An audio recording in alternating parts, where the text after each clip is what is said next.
दोस्तों नमस्कार, ये है मार्गदर्शन फॉर सिविल सर्विसेज। मैं अनुराग चौधरी। दोस्तों आज की वीडियो में प्रस्तुत है लोक प्रशासन और राजनीति विज्ञान का महत्वपूर्ण टॉपिक वेबर के नौकरशाही मॉडल की प्रमुख विशेषताएं। ये वीडियो स्नातक, परास्नातक और प्रतियोगी परीक्षाओं की तैयारी करने वाले अभ्यर्थियों के लिए बेहद उपयोगी है। तो आइए शुरू करते हैं। वेबर का आदर्श नौकरशाही और उसकी प्रमुख विशेषताएं। एक सामान्य पृष्ठभूमि जान लेते हैं। दोस्तों आप जानते हैं नौकरशाही शब्द का आविष्कार 18वीं शताब्दी में फ्रांसीसी अर्थशास्त्री विंसेंट डी गोर्ने के द्वारा किया गया था। नौकरशाही को अंग्रेजी में ब्यूरोक्रेसी कहते हैं, जो लैटिन भाषा के ब्यूरो जिसका अर्थ होता है मेज और ग्रीक भाषा में क्रेसी का अर्थ होता है शासन, इससे मिलकर बना है। तो इस तरह ब्यूरोक्रेसी का तात्पर्य आप समझ लीजिए मेज का शासन या मेज की सरकार से होता है। नौकरशाही को कर्मचारी तंत्र, अधिकारी तंत्र या लाल फीताशाही भी कहते हैं। दोस्तों कुछ लोग नौकरशाही को कुशल, कुछ अकुशल, कुछ लोक सेवा का पर्यायवाची मानते हैं तो कुछ इसे अधिकारी समूह के रूप में जानते हैं। जर्मन समाजशास्त्री मैक्स वेबर ने नौकरशाही के आदर्श रूप का वर्णन किया है और वेबर पहले विद्वान हैं जिन्होंने नौकरशाही के नकारात्मक पहलुओं के बजाय सकारात्मक पहलुओं पर ज़्यादा बल दिया और नौकरशाही के आदर्श मॉडल का प्रतिपादन किया। वेबर ने नौकरशाही के बारे में बताया कि नियुक्त किए गए अधिकारियों का वह समूह नौकरशाही कहलाता है जिसमें प्रत्येक व्यक्ति नियुक्त है नौकरशाह है। 1920 में वेबर की किताब वेटशाफ्ट एंड गेसलशाफ्ट प्रकाशित हुई। इसमें उन्होंने उस सत्ता के सिद्धांत के बारे में बताया है और सत्ता के सिद्धांत के बारे में बताते हुए मैक्स वेबर ने इसके 3 रूप बताए हैं: परंपरावादी सत्ता, चमत्कारिक सत्ता और कानूनी सत्ता। तो जो वैधानिक या कानूनी सत्ता है उसको वेबर ने नौकरशाही व्यवस्था को वैधानिक सत्ता का सबसे प्रमुख उदाहरण माना है और उनका मानना है कि वैधानिक सत्ता का स्रोत व्यक्ति की निजी प्रतिष्ठा में निहित नहीं होता बल्कि उन नियमों में निहित होता है जिनके तहत वह एक विशिष्ट पद पर आसीन होता है। इस सत्ता का स्रोत स्वयं राज्य के कानून होते हैं और इनका अधिकार क्षेत्र सीमित होता है। उस अधिकार क्षेत्र से बाहर कोई शासक अपनी सत्ता का प्रयोग नहीं कर सकता है। तो सामान्य रूप से देखा जाए तो वेबर ने सत्ता के जो 3 प्रकार बताए हैं उसमें उन्होंने माना है कि तीनों प्रकार की सत्ताएं अलग अलग होने के बावजूद, यानी परंपरागत, करिश्माई और कानूनी तार्किक सत्ता, ये तीनों अलग अलग होने के बावजूद एक दूसरे से जुड़ी हुई हैं। वेबर का आदर्श नौकरशाही या Weber's ideal type of bureaucracy क्या है? तो मैक्स वेबर ने नौकरशाही के आदर्श प्रारूप या आइडियल मॉडल प्रस्तुत किया है जिसमें उन्होंने बताया है कि ये वास्तविकता का चित्रण न होकर ऐसी कल्पना है जिसमें ये कहा जाता है कि अगर ये पूर्ण रूप से विकसित हो जाए तो इसका रूप क्या होगा।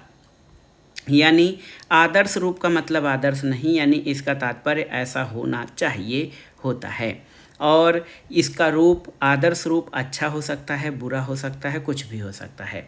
वेबर एक इतिहासकार के रूप में नौकरशाही को वैधानिक तार्किक प्राधिकार के प्रशासनिक तंत्र को विकसित करने के रूप में देखते हैं और वेबर का नौकरशाही मॉडल एक आदर्श वैध विवेकपूर्ण प्राधिकार या वैध विवेकपूर्ण सत्ता पर आधारित है जो वर्तमान विश्व में कहीं नहीं पाया जाता है। यानी नौकरशाही का ये मॉडल दुनिया में कहीं भी नहीं है, ये वास्तविक का प्रतिमान नहीं है, ये एक काल्पनिक प्रतिमान है। अब आइए देखते हैं मैक्स वेबर द्वारा प्रतिपादित आदर्श नौकरशाही या जो आइडियल टाइप ऑफ ब्यूरोक्रेसी है उसकी प्रमुख विशेषताएं कौन सी हैं, इसको आइए समझने का प्रयास करते हैं। बहुत ही महत्वपूर्ण प्रश्न है दोस्तों। देखिए, वेबर ने अपनी पुस्तक the theory of social and economic organisation में नौकरशाही पर अपने विचार दिए हैं। वेबर ने अपनी नौकरशाही को कहीं भी परिभाषित नहीं किया, लेकिन फिर भी उन्होंने नौकरशाही की कुछ विशेषताएं दी हैं जिनके आधार पर आप इनके नौकरशाही मॉडल को समझ सकते हैं। तो वेबर द्वारा प्रस्तुत नौकरशाही मॉडल की पहली विशेषता देखते हैं क्या है। ये है पहला, कार्य विभाजन और विशिष्टीकरण। देखिए बहुत ही महत्वपूर्ण है दोस्तों, कार्य विभाजन और विशिष्टीकरण। तो कार्य का विभाजन और विशिष्टीकरण यानी डिवीजन ऑफ वर्क और स्पेशलाइजेशन वेबर के मॉडल का आधार है। संगठन के कार्य को कर्मचारियों में इस तरह विभाजित किया जाता है कि प्रत्येक कर्मचारी को कार्य को कोई विशेष भाग पूरा करना होता है। इस पद्धति में वह एक ही कार्य को बार बार करते हुए उस कार्य में कुशल हो जाता है और प्रत्येक कर्मचारी अपने अपने कार्य विशेष में निपुणता हासिल करता है। और आप जान लीजिए कि इससे संगठन का उत्थान होता है और उसकी कार्यकुशलता में वृद्धि होती है। तो कुल मिलाकर इसमें व्यावसायिक योग्यता जो कर्मचारियों की होती है उनके चलते उसमें व्यावसायिक योग्यता होती है और वो उसमें विशेष निपुणता हासिल करते हैं। दूसरा है पद सोपान या हायरार्की। तो दूसरे जो है वेबर के मॉडल की दूसरी विशेषता पद सोपान है। तो नौकरशाही में प्रशासन में पदों की एक श्रृंखला या पदक्रम की व्यवस्था होती है। इसमें अधीनस्थ या सबॉर्डिनेट कर्मचारी उच्च स्तरीय अधिकारियों के नियंत्रण और देखभाल में रहते हैं। आप जानते हैं कि पद सोपान संगठन में कार्यरत कर्मचारियों और अधिकारियों के बीच सीधे सीधे सामंजस्य स्थापित होने के कारण संगठन का प्रत्येक सदस्य अपने कार्य और उत्तरदायित्व तथा अपने अधिकारी और अधीनस्थों से पूर्णतः परिचित हो जाता है, जिस कारण संगठन में कार्यकुशलता में वृद्धि होती है। तो नौकरशाही में विशिष्ट कार्य विशेष पदों के लिए निर्धारित होते हैं।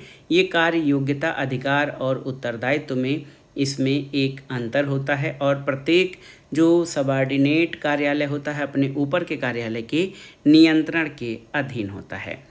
इसके अलावा वेबर के आदर्श नौकरशाही की तीसरी विशेषता नियम और प्रक्रिया है। तो नौकरशाही संगठन में प्रत्येक कार्य निश्चित नियमों के अनुसार संपन्न किए जाते हैं। इन नियमों का संगठन में कार्यरत सभी कर्मचारियों और अधीनस्थों को पता होता है। ये नियम सभी पर एक समान रूप से लागू होते हैं, इसलिए इनमें मर्मर्जी की अनुमति नहीं होती। ये नियम गलतियों से बचने और कार्यकुशलता बढ़ाने में सहायक होते हैं। तो कहा जाए तो किसी भी संगठन के कर्तव्य और अधिकार तथा काम करने की पद्धति ये कुछ नियमों और प्रक्रियाओं के द्वारा तय होती है। योग्यता के आधार पर भर्ती आदर्श नौकरशाही मॉडल की अगली विशेषता है। तो वेबर के अनुसार नौकरशाही में अधिकारियों की नियुक्ति तकनीकी योग्यता और खुली प्रतियोगिता परीक्षाओं के आधार पर की जाती है। नियुक्ति में किसी व्यक्ति विशेष की इच्छा कोई महत्व नहीं रखती। योग्यता आधारित भर्ती संगठन को कुशल बनाए रखती है और संगठन में नियुक्त होने के बाद कर्मचारियों की तकनीकी कौशल में वृद्धि के लिए उनके प्रशिक्षण की भी व्यवस्था की जाती है। प्रशिक्षण बहुत ही महत्वपूर्ण है जो व्यक्ति की व्यावसायिक योग्यता को और भी प्रखर करता है। आइए देखते हैं पूर्वकालीन अधिकारी। तो ये भी बहुत ही महत्वपूर्ण है। नौकरशाही संगठन का प्रत्येक कर्मचारी संगठन का पूर्णकालिक अधिकारी होता है और वो अपना समय संगठन के कार्यों को प्रदान करता है। अपने पद पर कार्य करते हुए वो अन्य कोई व्यवसाय नहीं कर सकता क्योंकि इससे कार्यों की गुणवत्ता प्रभावित होती है। तो याद रखिएगा दोस्तों, इसमें पूर्णकालीन अधिकारी होते हैं और ये अपनी सेवा के अंतर्गत अन्य कोई व्यवसाय नहीं कर सकते। इसके अलावा देखिए दोस्तों, इसका अगली विशेषता आजीविका विकास है। तो नौकरशाही संगठन में रोजगार के रूप में भरते हुए प्रत्येक कार्मिक को ऐसी समुचित सेवा दशाएं उपलब्ध करवाने से है जिससे वो संगठन में रुक सके, संतुष्ट रह सके। ये भी बहुत ही महत्वपूर्ण है। कोई व्यक्ति किसी संगठन में क्यों रहेगा, क्यों रुकेगा, उसके लिए उसको पदोन्नति और जो वैतनिक लाभ हैं वो दिए जाते हैं। पदोन्नति के माध्यम से वो शीर्ष स्तर तक पहुंच सके और प्रत्येक कर्मचारी संगठन की पद सोपान व्यवस्था के अंतर्गत निम्न स्तर से या निम्न पद से उच्च पद पर पदोन्नति की आशा रखता है। इसके अलावा नियमित पारिश्रमिक और पेंशन लाभ ये नौकरशाही की अगली महत्वपूर्ण विशेषता है।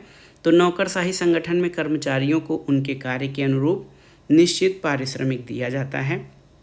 पारिश्रमिक के रूप में ये नकद वेतन पद सोपान में उनके स्तर, पद के दायित्व और सामाजिक स्थिति को ध्यान में रखकर तय किया जाता है।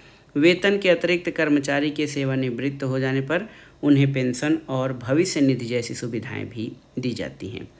और निजी और लोकहित में अंतर वेबर के आदर्श नौकरशाही की अगली विशेषता है।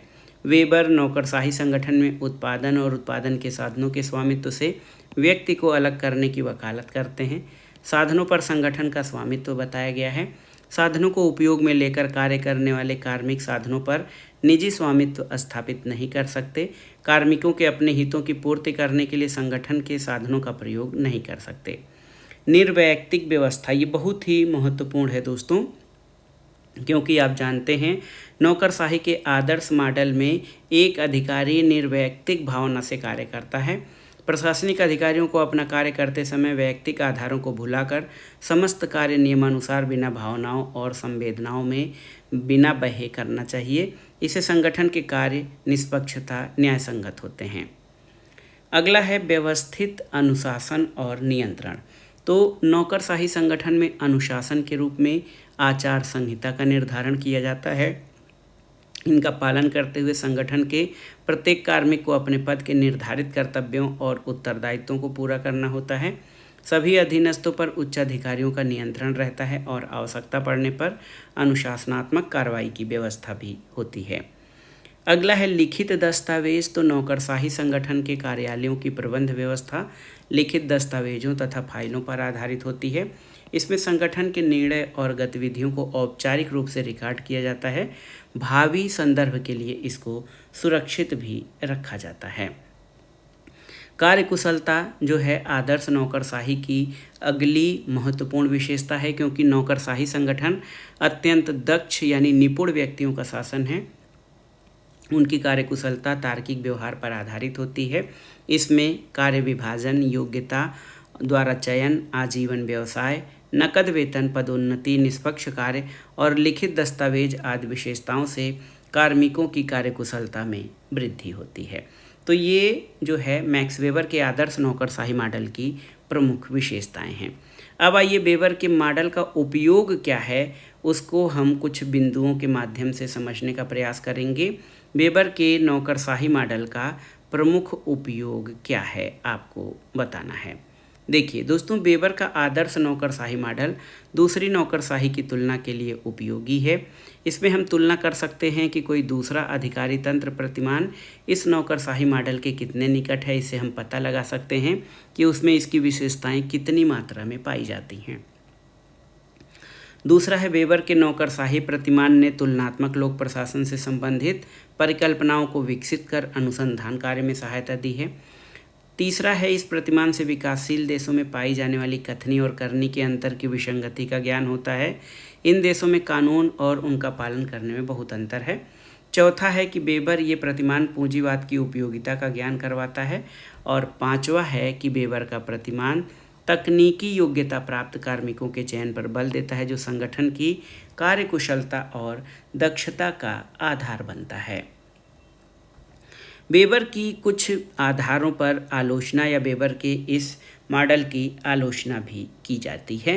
वेबर के विचार यद्यपि सामाजिक विज्ञानों के साहित्य की अमूल्य धरोहर हैं, उनके नौकरशाही सिद्धांत सर्वमान्य हो चुके थे, फिर भी इनकी आलोचनाएं भी कम नहीं हैं। इनकी आलोचनाओं के प्रमुख बिंदु ये हैं कि वेबर का नौकरशाही मॉडल एक यांत्रिक सिद्धांत है जो संगठन में कार्यरत व्यक्तियों के व्यवहारिक और वैयक्तिक पहलुओं की उपेक्षा करता है। दूसरा है वेबर का मॉडल बदलते परिवेश में काम नहीं कर सकता।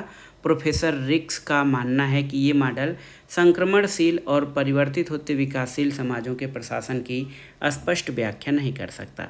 तीसरा है कि ये एक बंद व्यवस्था मॉडल है, क्योंकि ये संगठन और उसके परिवेश के बीच संबंधों पर ध्यान नहीं देता।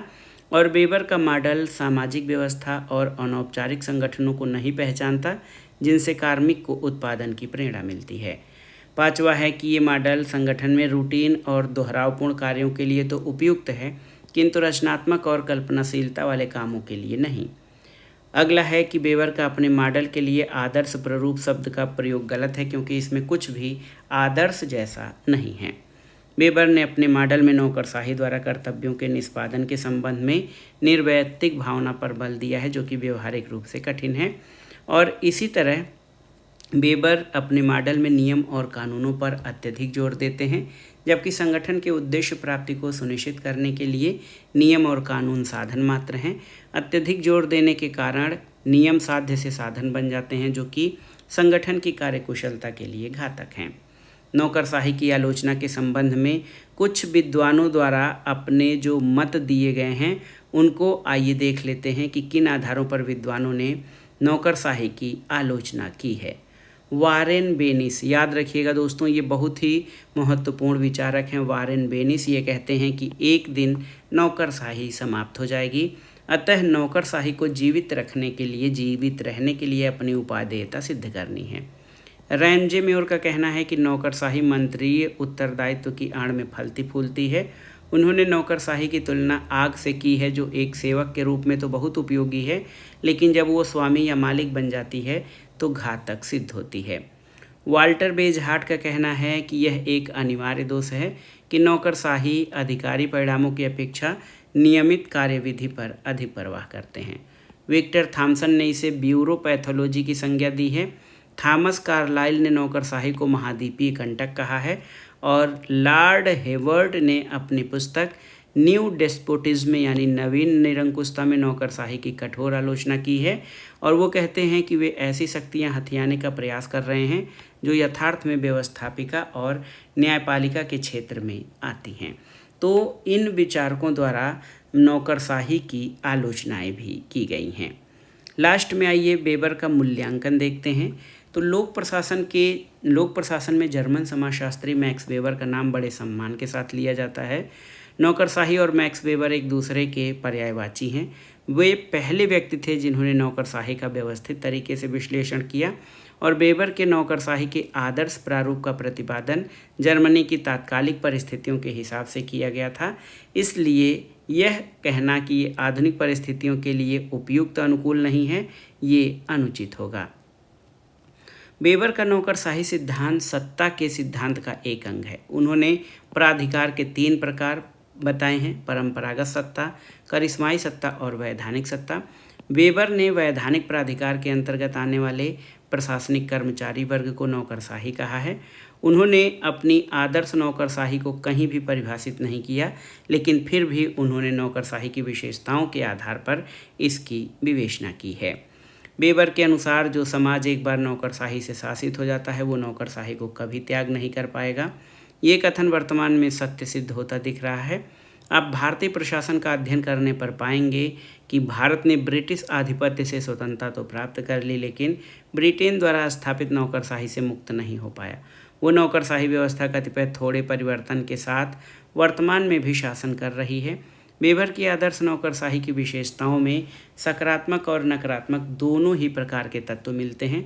सकारात्मक तत्व के रूप में प्रतियोगी परीक्षाओं के आधार पर पदों के विनियोग का पूर्ण अभाव आदि मिलते हैं। इसमें इसका चयन, तकनीकी योग्यता, आजीविका विकास और कर्मचारियों में पदों के विनियोग का पूर्ण अभाव आदि मिलता है। जबकि निर्वैयक्तिक व्यवस्था, नियमों पर अत्यधिक बल, कठोरता, प्रेरणाशीलता का अभाव ये नकारात्मक रूप में मिलने वाले प्रमुख तत्व हैं।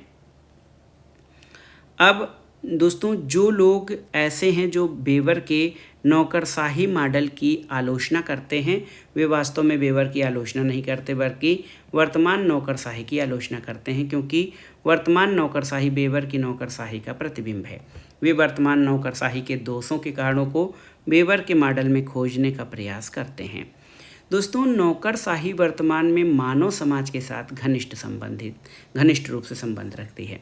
इसका अत्यधिक हस्तक्षेप मानव जीवन पर हो गया है। इसलिए आज नौकरशाही संगठन को समाप्त करने की बात कोरी कल्पना लगती है। वास्तविकता ये है कि नौकरशाही मानव जीवन की कमजोरी बन गई है और इसका विकल्प खोज पाना अत्यंत कठिन है। नौकरशाही के दोषों को दूर करने के लिए और नौकरशाही को विकास और कल्याणकारी कार्यों को करने में सक्षम बनाने के लिए व्यापक शोध किए जा रहे हैं। तो इस तरह से आप देख सकते हैं दोस्तों, वेबर के नौकरशाही मॉडल का अध्ययन करने वाले छात्र और शोधार्थियों के लिए ये मॉडल आज प्रेरणा का स्रोत है। ड्वाइट वाल्डो ने ठीक ही कहा है कि अगर लोक प्रशासन में कोई प्रतिमान है तो वह है वेबर का अधिकारी तंत्र का प्रतिमान। तो दोस्तों, आप जान लीजिए कि वेबर के नौकरशाही सिद्धांत या मॉडल के सकारात्मक परिणाम ये हैं कि ये अवैयक्तिक या निर्वैयक्तिक नियमों द्वारा संचालित होती है, जिससे लोग शासन में विश्वास बनाए रखते हैं। ये प्रजातंत्र के रूप में प्रजातंत्र के लिए अनिवार्य है, सामाजिक अंतर को कम करने में सहायक है। लेकिन नौकरशाही के कुछ नकारात्मक परिणाम हैं, क्योंकि ये इतना नियम कानूनों पर बल देता है कि रचनात्मक निजी पहल बाधित हो जाती है। इसमें आत्मविहीन विशेषज्ञों का उदय होता है, क्योंकि नियमों पर विशेष बल दिया जाता है। शांति व्यवस्था और सुरक्षा के आदी हो जाते हैं, क्योंकि नौकरशाही में अधिकारी जनता से दूर बड़े बड़े भवनों में काम करते हैं।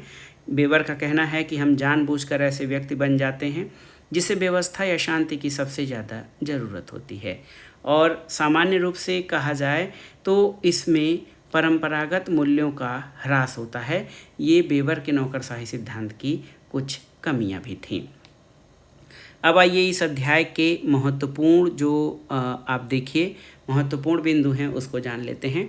नौकरशाही शब्द अंग्रेजी के ब्यूरोक्रेसी शब्द का अनुवाद है, जो फ्रेंच भाषा के शब्द ब्यूरो से लिया गया है। इसका अर्थ एक डेस्क या लिखने की मेज होता है। क्रेसी का अर्थ ग्रीक भाषा में शासन होता है, तो ये मेज का शासन या अधिकारियों का शासन है। नौकरशाही शब्द का प्रयोग सबसे पहले फ्रांस के प्रसिद्ध अर्थशास्त्री विंसेंट डी गोर्ने के द्वारा 1745 में किया गया था। उन्होंने नौकरशाही की शिकायत करते हुए इस शब्द का प्रयोग किया था। एक हैं मार्क्सटीन मार्क्स। इन्होंने नौकरशाही के 4 प्रकार बताए हैं: अभिभावक नौकरशाही, जातीय नौकरशाही, संरक्षक नौकरशाही और योग्यता आधारित नौकरशाही। दोस्तों, मैक्स वेबर पहले समाजशास्त्री थे जिन्होंने नौकरशाही प्रतिमान व्यवस्थित ढंग से इसका विश्लेषण किया। मैक्स वेबर के अनुसार नौकरशाही का उदय इसकी विवेकशीलता, तकनीकी सर्वश्रेष्ठता, आधुनिक समाज की जटिल समस्याओं और कार्यों को इनका समाधान करने के लिए हुई। और मैक्स वेबर ने नौकरशाही की कोई परिभाषा नहीं दी। उन्होंने केवल उसकी विशेषताओं के आधार पर कहा कि ये एक प्रकार का प्रशासकीय संगठन है जिसमें विशेष योग्यता, निष्पक्षता और मानवता का अभाव आदि लक्षण पाए जाते हैं। विवेकशीलता का अर्थ है उपलब्ध संसाधनों के अधिकतम उपयोग का तरीका। नौकरशाही विवेक को अधिकतम करने का उपकरण है। वेबर ने नौकरशाही की जो विशेषताएं बताई हैं उसमें आप देख सकते हैं दोस्तों, वेबर के नौकरशाही की जो विशेषताएं हैं उसमें मुख्य रूप से कार्य विभाजन है।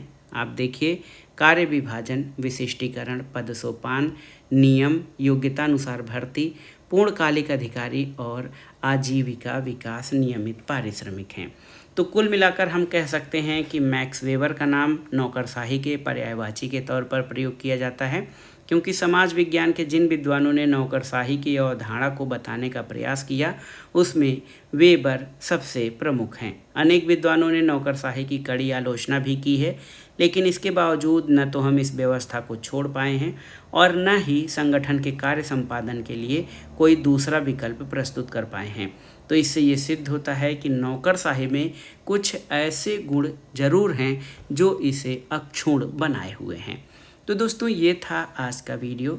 वेबर का नौकरशाही मॉडल, उसकी विशेषताएं, उसके गुण दोष और उसकी उपादेयता पर आधारित महत्वपूर्ण चैप्टर। ये वीडियो आपको कैसा लगा हमें कमेंट बॉक्स में ज़रूर बताइएगा। वीडियो को लाइक करें, शेयर करें और इस चैनल मार्गदर्शन फॉर सिविल सर्विसेज को सब्सक्राइब करें। वीडियो देखने के लिए धन्यवाद। नमस्कार।